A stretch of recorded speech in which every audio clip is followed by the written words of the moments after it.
Siapa yang belum pernah dengar nasihat para guru yang bunyinya gini, hemat pangkal kaya? Sayangnya saya agak kurang setuju. Dan di konten ini saya akan bahas seputar mitos soal duit.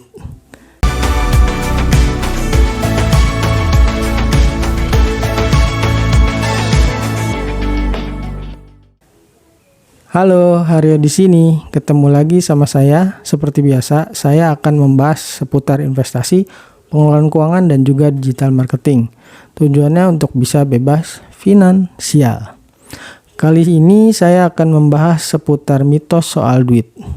Ada beberapa mitos yang banyak beredar di masyarakat tentang uang. Hal ini bisa disebabkan karena rendahnya tingkat literasi finansial masyarakat. Sehingga bermunculan mitos-mitos seperti ini. Bahkan bukan hanya mitos saja. Maraknya penipuan dan mudahnya orang tertipu juga bisa disebabkan karena rendahnya literasi finansial masyarakat.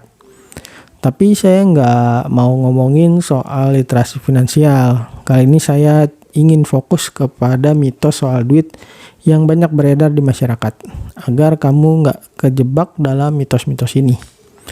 Mitos yang pertama adalah hemat pangkal kaya. Waktu sekolah SD, pernah nggak guru kamu bilang kalau hemat itu pangkal kaya? Ya, seenggaknya guru SD saya pernah bilang gitu. Dan orang-orang di sekitar saya juga bilang gitu. Mungkin hal ini bisa berlaku di masa lalu dan dengan catatan profesinya adalah seorang PNS. Kenapa demikian? Hidup di masa sekarang itu tidak semurah dulu akibat adanya inflasi.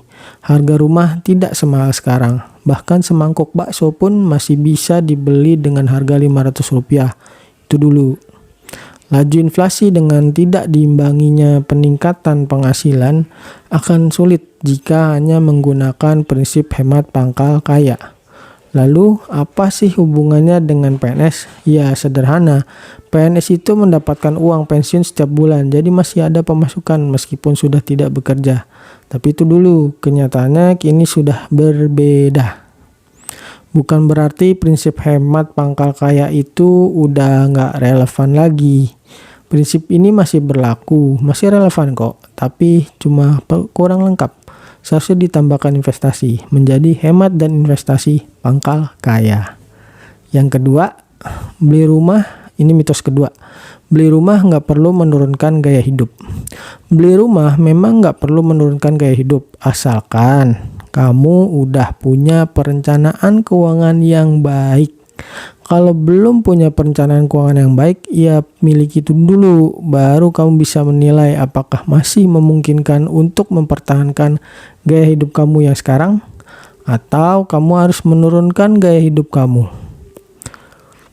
Bicara gaya hidup, kamu harus utamakan dulu kebutuhan. Setelah kebutuhan kamu terpenuhi, baru deh kamu bisa ngikutin keinginan kamu. Itu pun harus sesuai dengan perencanaan keuangan kamu. Masalahnya adalah jangankan punya perencanaan keuangan, untuk bedain aja mana kebutuhan, mana keinginan pun masih banyak yang belum bisa.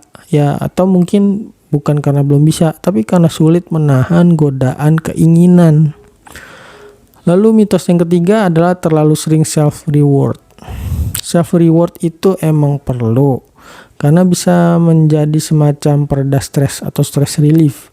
Tapi jangan kebablasan juga, jangan sampai sedikit-dikit self reward, dikit-dikit self reward. Kalau gitu ya uang kamu ya ambiar. Lagi pula self reward itu kan gak harus mahal, kamu bisa memilih self reward yang murah. Misalnya buat kamu yang hobi makan, kamu bisa beli sebatang coklat atau bakso di pinggir jalan sebagai self reward. Jangan gunain self reward sebagai alasan kamu untuk beli barang-barang mahal. Lalu mitos yang keempat adalah hobi nggak bisa jadi sumber rezeki. Siapa bilang hobi nggak bisa menghasilkan? Orang yang berpendapat bahwa hobi nggak bisa jadi sumber penghasilan atau sumber rezeki biasanya itu datang di generasi para orang tua kita. Banyak juga kok orang-orang yang mendapatkan rezeki dari hobinya, misalnya profesi streamer game, gamer, penyanyi, youtuber, kolektor mainan, dan sebagainya. Adanya mitos ini biasanya karena mereka belum bisa membayangkan bahwa hobi itu sebenarnya bisa loh dijadikan sebagai profesi. Padahal kalau bisa bikin bisnis plan yang baik serta mampu menemukan sumber penghasilan dari hobi yang dijalankan, maka kemungkinan besar untuk mendapatkan penghasilan dari hobi itu terbuka luas.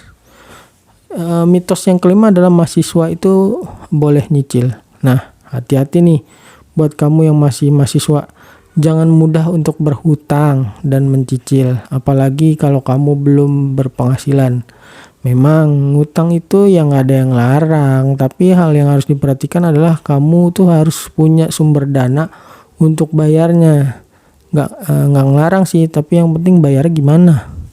Beda kalau misalnya kamu mahasiswa yang sudah punya penghasilan, misalnya punya penghasilan sebagai influencer, model, atau punya usaha sampingan. Apalagi kalau kamu mahasiswa berpenghasilan dan memiliki perencanaan keuangan yang baik, sehingga kalaupun berhutang kamu tuh mampu bayar cicilannya setiap bulan. Masalahnya adalah banyak mahasiswa yang masih belum berpenghasilan dan belum memiliki perencanaan keuangan yang baik, sehingga sebaiknya nggak ngutang. Kalau pengen beli sesuatu yang harganya mahal, ya kamu kan bisa tuh nabung dulu atau investasi di reksadana dulu sampai dananya tuh cukup. Mitos keenam adalah kemampuan mengelola keuangan itu bisa instan didapatkan. Banyaknya buku-buku dan konten yang beredar tentang pengelolaan keuangan pribadi, termasuk konten di channel saya, itu bukan berarti mengelola keuangan itu mudah dan bisa dilakukan dan instan. Mengelola keuangan itu tidak bisa instan karena uang itu kebanyakan terkait dengan masalah mental dan psikologis. Permasalahan keuangan pun biasanya disebabkan oleh masalah mental, seperti nggak mampu membedakan antara kebutuhan dan keinginan, mudah tergoda keinginan, tidak memiliki habit untuk merencanakan keuangan. Aspek mental inilah yang tidak bisa didapatkan secara instan. Butuh pengalaman lama, butuh jam terbang untuk melatih mental kamu dan kebiasaan kamu. Itulah tadi 6 mitos soal duit yang banyak beredar di masyarakat. Apakah kamu masih ada yang terjebak pada mitos-mitos itu? Kalau masih ada, saya doakan bisa segera lepas ya. Teruslah belajar tentang pengelolaan keuangan dan jangan mudah untuk tergoda dengan pesona keinginan. Utamakan kebutuhan, karena kebutuhan itu ada batasnya, tapi keinginan tidak.